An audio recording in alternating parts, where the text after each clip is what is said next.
كل من عليها فان ويبقى وجه ربك ذو الجلال والإكرام.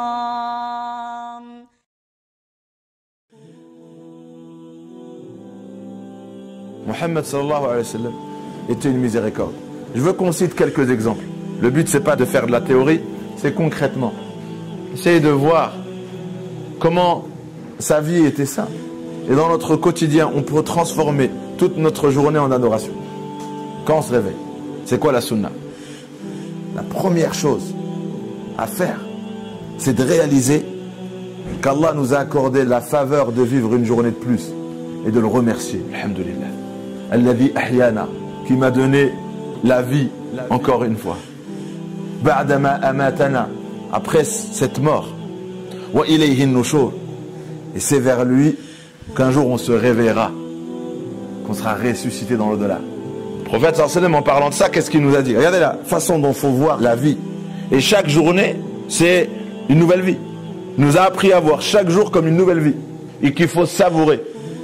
Dès le début, dès que tu ouvres les yeux, tu réalises qu'une faveur t'a été accordée. Un jour de plus. Demain, un jour de plus. Et un jour, tu ne vas pas te réveiller. Tu seras réveillé dans l'au-delà. La sunna, elle commence au moment où tu ouvres les yeux. Et toutes ces formules, c'est ce qu'il ressentait. Tout ce qu'il disait n'était que ce qui sortait de son cœur, de son esprit, de ce qu'il voyait. Il nous a dit An-nawmu akhul maut, que le sommeil, c'est le frère de la mort. C'est quoi le rapport? Pourquoi ils sont frères? De la même façon que la mort ne se décide pas, allez, je vais mourir aujourd'hui, je fais ça. Non, la mort, c'est elle qui vient te chercher. Va essayer de dormir au moment où tu veux, toi. C'est comme la mort. Quand tu veux dormir, tu as envie de dormir, tu n'y arrives pas. Le sommeil vient te chercher comme la mort. Certes, tu vas me dire, non, c'est moi, je t'allume la lumière, je mets la tête sur l'oreiller et je m'endors. On sait tous que ça marche pas comme ça. Moi, j'aimerais bien au moment où je pose ma tête sur l'oreiller, je m'endors. Mais non, t'attends. Et après, si je te dis, à quel moment tu t'es réellement endormi, tu dis, je sais pas. Je suis en train de penser à ça, je suis en train de résister ça, et je sais pas, je suis parti. Est-ce que tu es parti au moment où tu as voulu toi? Tu vas dire non. C'est ça qu'il a voulu dire. An-nawmu akhul maut. La mort, elle vient te chercher quand tu ne l'attends pas. Le sommeil vient te chercher quand tu ne l'attends pas. Imam Nawawi, quand on venait chez lui, Allah yarhamou, il a écrit Riyad Salihin, Al-Arba'in Nawawiya. Il a fait le commentaire de Sahih Muslim. Sahih Muslim, Bukhari Muslim. Il a fait tout un commentaire sur Sahih Muslim. Un grand muhaddith, un expert, un maître dans l'art du hadith.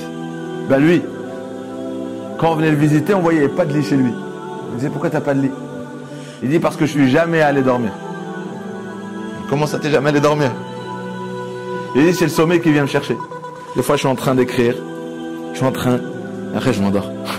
Sur le bureau. Après, je me réveille. Et je suis jamais allé me préparer à dormir. Je me couche et j'attends que le sommeil vienne. Quand il doit venir, il va venir. Il n'avait pas de lit.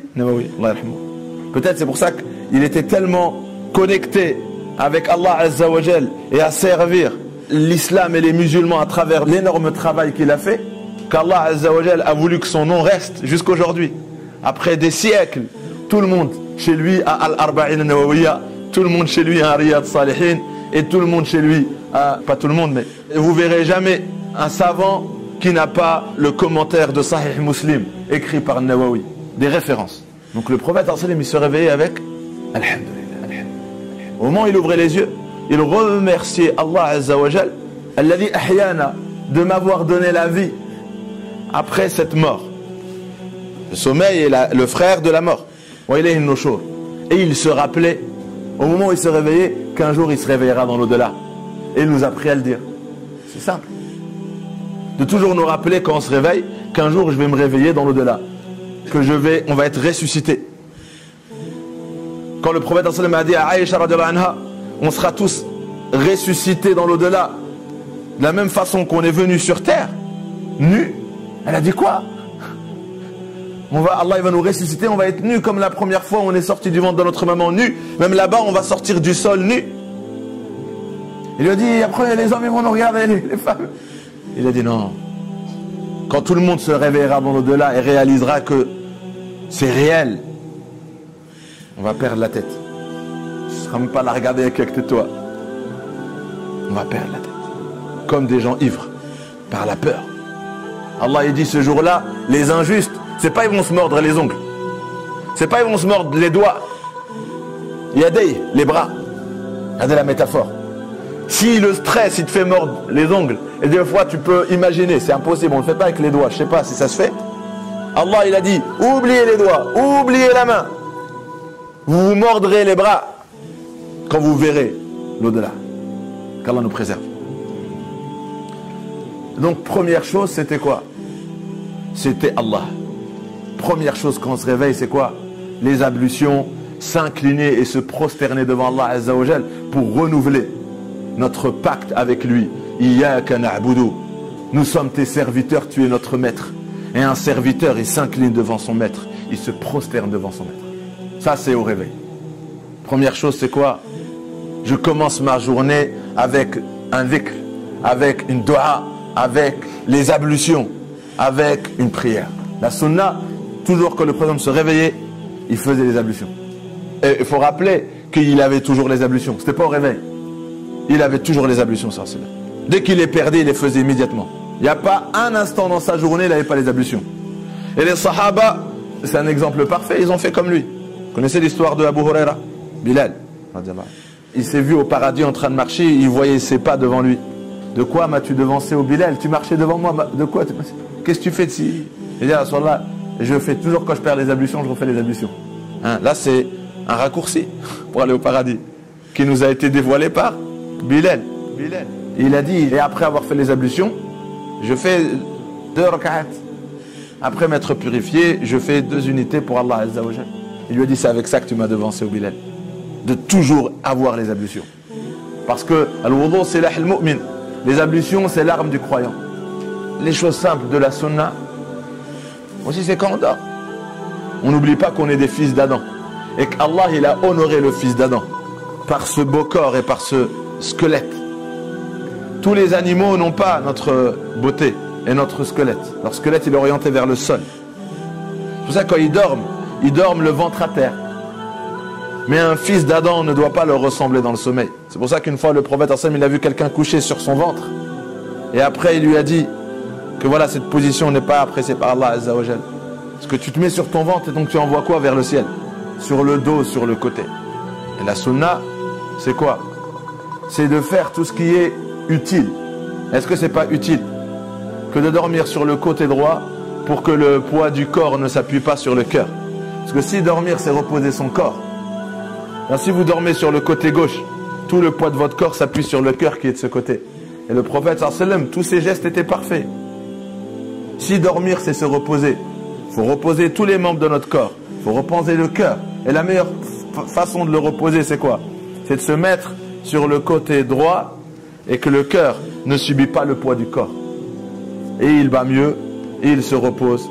Et dormir avec un ventre pas rempli pour que voilà, tout le corps se repose pendant cette période de sommeil. Et puisque c'est la fin de notre vie, le sommeil, c'est le frère de la mort, n'est-ce pas? C'est le frère de la mort. Comment voulez-vous mourir? Avec la ilaha illallah. Vous voulez mourir en train de parler avec Allah Azza wa Jal. Voilà pourquoi avant de mourir, avant de s'endormir, avant que la mort vienne nous chercher, avant que le sommeil vienne nous chercher, on doit être en train de faire dhikr, à lire le Coran.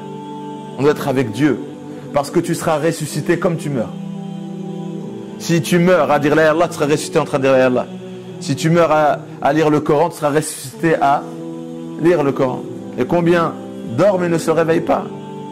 Et qui te garantit qu'un jour, ta mort sera de cette façon-là? Tu ne vas pas te réveiller de ton sommeil. Mais tu seras ressuscité comme tu t'es endormi. Imaginez, il y en a qui s'endorment sur le haram. Ou il y en a qui s'endorment ivres. Et il y en a qui s'endorment drogués. Et il y en a qui s'endorment avec je ne sais pas quoi comme péché. Alors qu'ils seront ressuscités comme ils se sont endormis, comme ils sont morts. Et donc la sunna, c'est de considérer chaque début de journée comme une nouvelle vie et chaque fin de notre journée comme la fin de notre vie. Et on veut mourir comment? En faisant 2 rak'at, avec les ablutions, en train de réciter le Coran, en train de faire du dhikr et en train de faire des du'as. Des choses simples. Des choses très simples. Mais qui sont très, très, très valeureuses. D'une grande valeur si on meurt comme ça.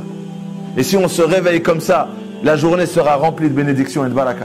Pourquoi? Parce qu'on a fini notre journée sur la sunna et on a commencé notre journée sur la sunna. Walhamdulillahi Rabbil Alamin.